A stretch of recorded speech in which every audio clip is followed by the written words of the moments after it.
when you think about passive income, I mean, because obviously my podcast has a lot to do with passive income, and I'm always trying to bring, you know, business minds that think in terms of assets and residual income and passive income and income that doesn't stop. I mean, how important is that? I mean, you know, a lot of people are listening right now and they're going like, I work a job 9 to 5 and that's all I can think about. I mean, why is it so important that they take the time to learn about how to build more massive passive income? Yeah, absolutely. So, you know, there's traditional income that you're paid for your hours, and for every hour you work, you get paid $20, $30, whatever you make per hour.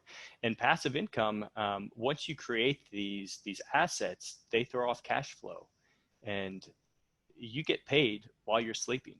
And I think it's important to diversify your life, just like you would diversify your investment portfolio.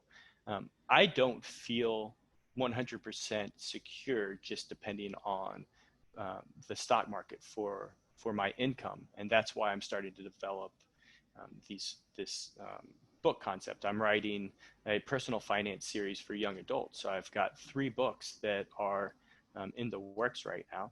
I've published one of them. The second one's being edited, and the third one I'm writing right now. So that's a form of passive income. I think it's important to constantly be developing and to be proactive in your life. So many people are reactive in life, and that's what you're doing when you're working for a job and you're working to pay off your debts.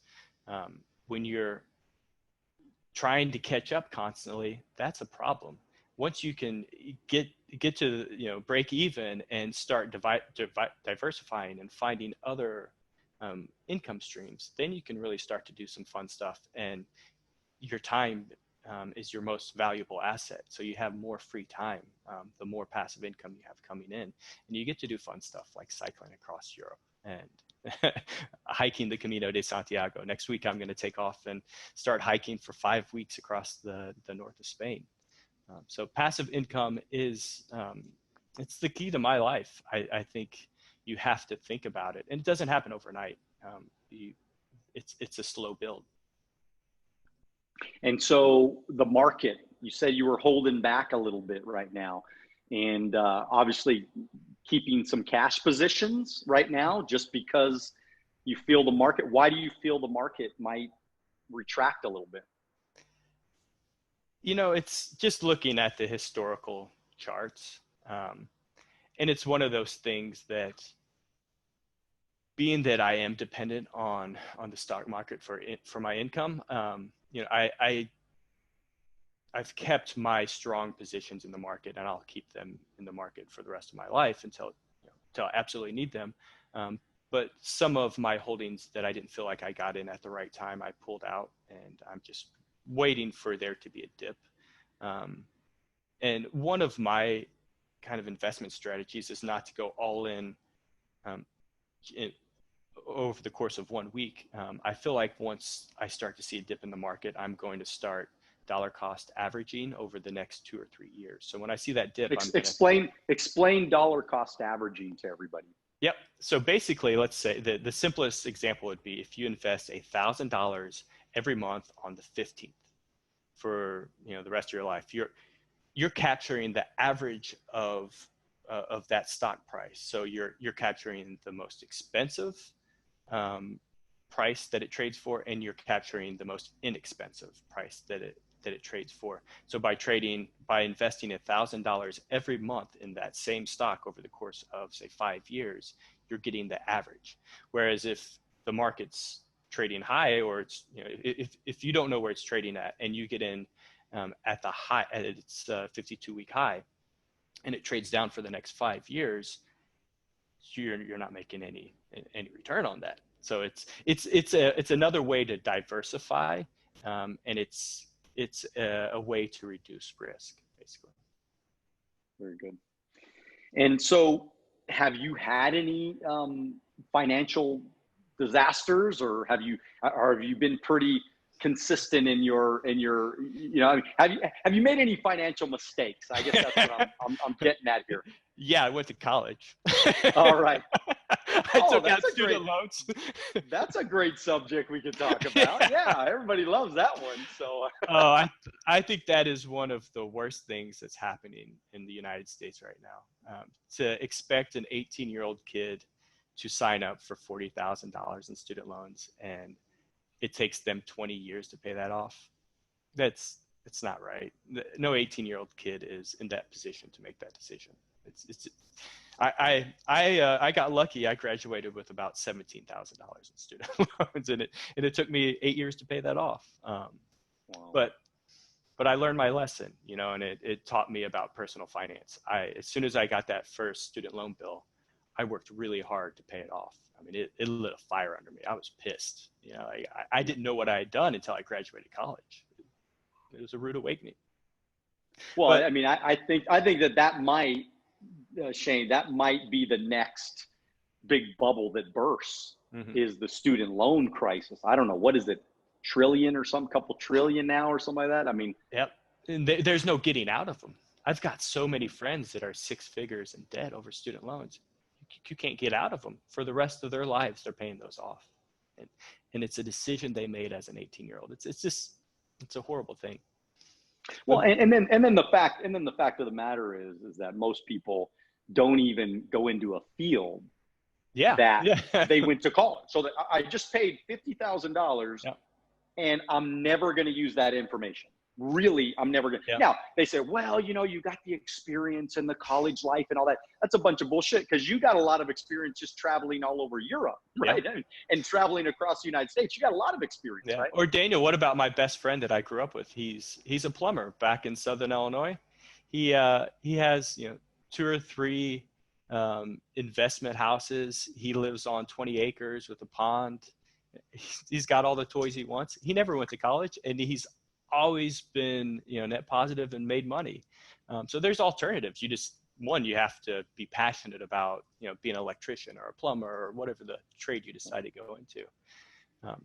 But back to like the lessons I've learned in the actual stock market, I think one of the most important things that I did, I learned how to invest on a small amount of money.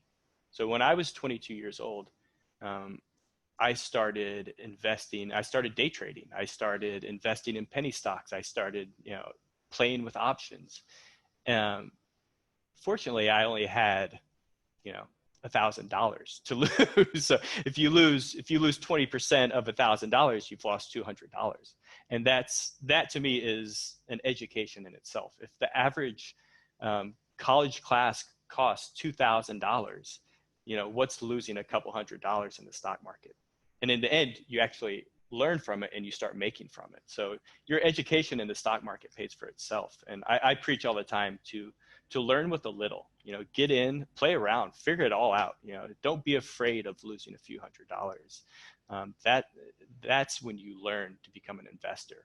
And just like anything in life, the more data you can compile, the more you can train your mind, your computer, how to manage your life and make better decisions. Why did you call the book Franklin FI? So the Franklin FI, I've read a lot about Benjamin Franklin, and Benjamin Franklin, there's a book called Art of Virtues, and he documents, I believe there's 13 or 17 virtues, and it's basically a way that he's introduced discipline into his life.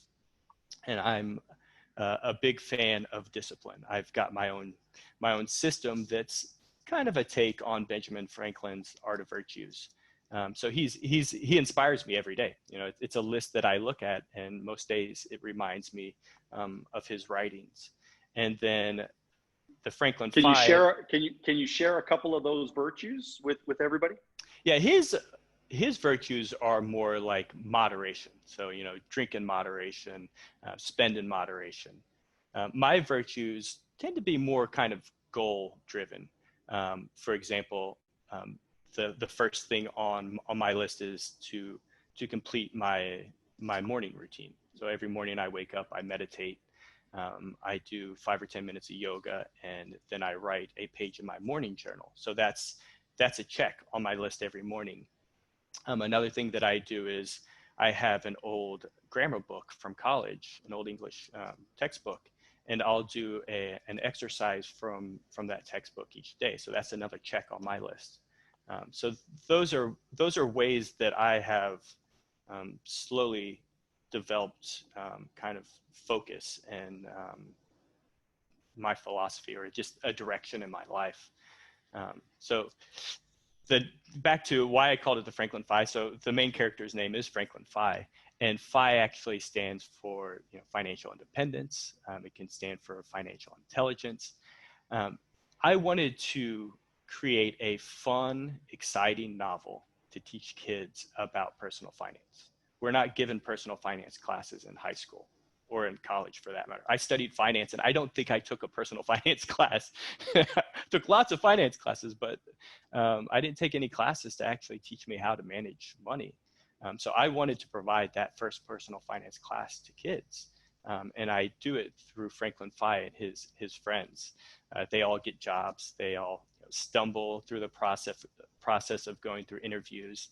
And then Franklin gets this idea that he wants to learn how to invest in the stock market. And it tracks them learning about investing in the stock market and making the mistakes that I made. It's basically a book written to my 16-year-old self. If I could travel back in time and say, Shane, read this book, your life will be a lot better for it. That's the book that I wanted to write. Thank you for watching our short clips on Alonzo Academy. If you'd like to watch the next short clip, click here. If you'd like to watch the entire podcast, click here.